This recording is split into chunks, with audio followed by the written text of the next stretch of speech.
Avant de commencer à visionner cette vidéo, pour ton confort visuel, nous te recommandons de bien régler la résolution de ton écran.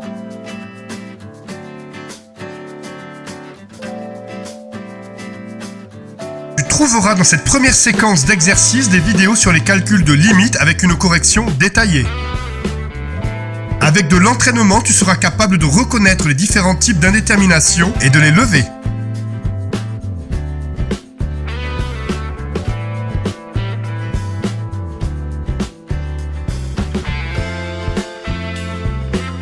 La première partie de cette vidéo t'apportera un commentaire sur le raisonnement à mener pour répondre à la question. La seconde partie te présentera un exemple de rédaction soignée pour t'aider à rédiger le jour des épreuves de concours. Ces exercices viennent en complément des cours de ton professeur pour t'aider à combler des lacunes ou à te perfectionner. Nous te souhaitons une bonne séance de travail. Bonjour et bienvenue sur ce cours de soutien scolaire en ligne. Aujourd'hui, nous allons corriger un exercice sur les limites de fonctions. Étudions la limite quand x tend vers 1 du quotient entre le polynôme x puissance 3 plus 3 fois x carré moins 3 fois x moins 1 par le polynôme x carré plus x moins 2. Commençons par le raisonnement à mener pour répondre à la question. La limite du numérateur et du dénominateur quand x tend vers 1 est égale à 0. Donc, par quotient, nous obtenons une forme indéterminée de type 0 sur 0. Pour lever l'indétermination, la méthode à appliquer est l'élimination de la racine évidente, ici pour x égale 1, qui est commune au polynôme du numérateur et du dénominateur. Pour cela, il faut factoriser par le facteur x-1 le numérateur et le dénominateur. Puis ensuite, on pourra simplifier par x-1. Pour la factorisation, nous avons trois possibilités, parmi tant d'autres. Le choix numéro 1 est la technique de l'identification vue l'année précédente. Le choix numéro 2 est l'utilisation du tableau de Horner, méthode pour la filière PTSI. Le choix numéro 3 est soit la décomposition en produits de polynômes premiers ou la division euclidienne, que tu verras dans le chapitre des polynômes, ou d'autres méthodes. Pour cette correction, nous allons utiliser le choix 1 dans un premier temps et le choix 2 dans un second temps.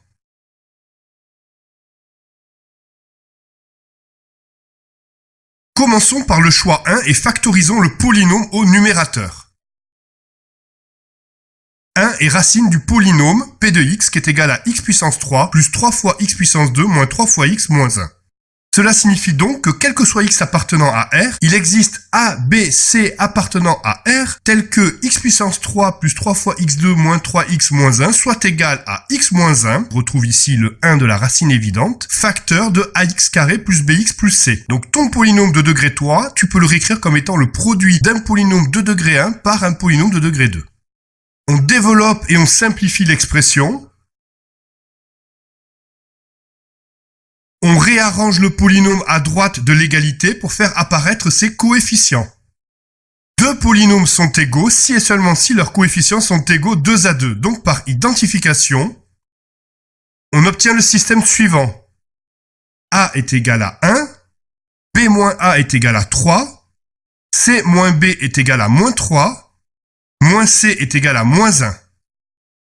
Et on résout ensuite le système et on obtient les solutions A, B et C.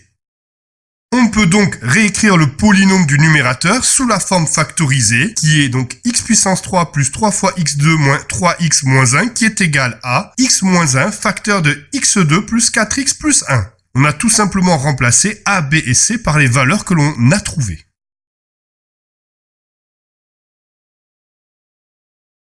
Factorisons le dénominateur. Il faut d'abord résoudre l'équation du second degré.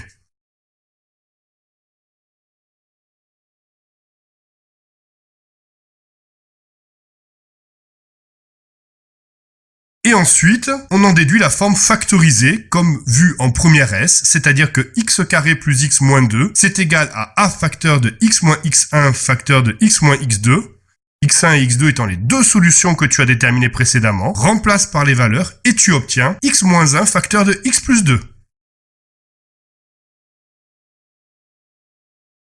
Factorisons maintenant le polynôme au numérateur en utilisant le tableau de Horner. Pour appliquer cette méthode, il faut connaître une racine évidente. Ici, c'est x égale 1. Comme 1 est une racine évidente, alors on va poser a est égal à 1. La première ligne du tableau sont les valeurs des coefficients du polynôme en démarrant par le coefficient dominant, c'est-à-dire le coefficient de valeur 1 du terme du plus haut degré x puissance 3.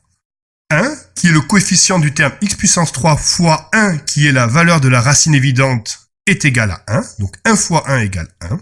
Ensuite, tu fais 1 plus 3 et tu obtiens 4. Ensuite, tu fais le calcul 4 plus moins 3 et tu obtiens 1. Ensuite, tu fais le calcul 1 plus moins 1 et tu obtiens 0, qui doit toujours obtenir 0 dans la dernière case. La seconde ligne te donne les coefficients du polynôme recherché.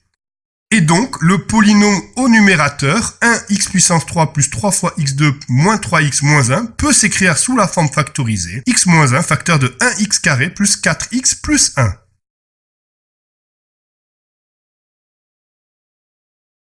Factorisons le polynôme au dénominateur en utilisant le tableau de Horner. Comme 1 est une racine évidente, alors posons a égale 1. La première ligne du tableau sont les valeurs des coefficients du polynôme en démarrant par le coefficient dominant, c'est-à-dire le coefficient de valeur 1 du terme du plus haut degré x carré. 1, qui est le coefficient du terme de x carré fois 1, qui est la valeur de la racine évidente, est égal à 1. Ensuite, 1 plus 1, et tu obtiens 2. Ensuite, 2 plus moins 2, et tu obtiens 0. Tu dois toujours obtenir 0 dans la dernière case. La seconde ligne te donne les coefficients du polynôme recherché. Et donc, le polynôme au dénominateur 1x carré plus 1x moins 2 peut s'écrire sous forme factorisée x moins 1 facteur de 1x plus 2.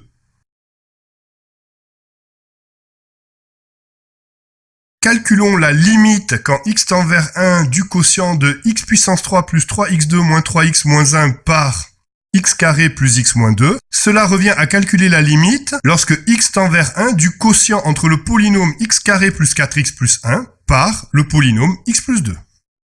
Avec x carré plus 4x plus 1 qui tend vers 1 plus 4 plus 1, c'est-à-dire 6 quand x tend vers 1. Et x plus 2 qui tend vers 1 plus 2 qui est égal à 3 quand x tend vers 1. Donc, par quotient, la limite de f de x quand x tend vers 1 c'est égal à 6 que divise 3, c'est-à-dire 2.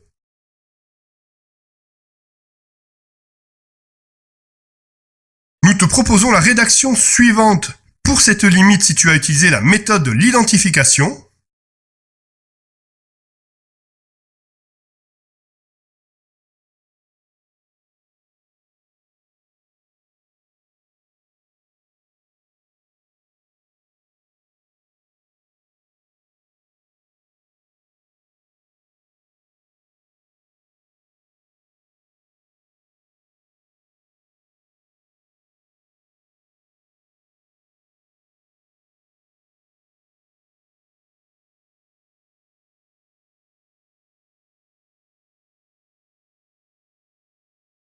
Nous te proposons la rédaction suivante pour cette limite si tu as utilisé le tableau de Horner.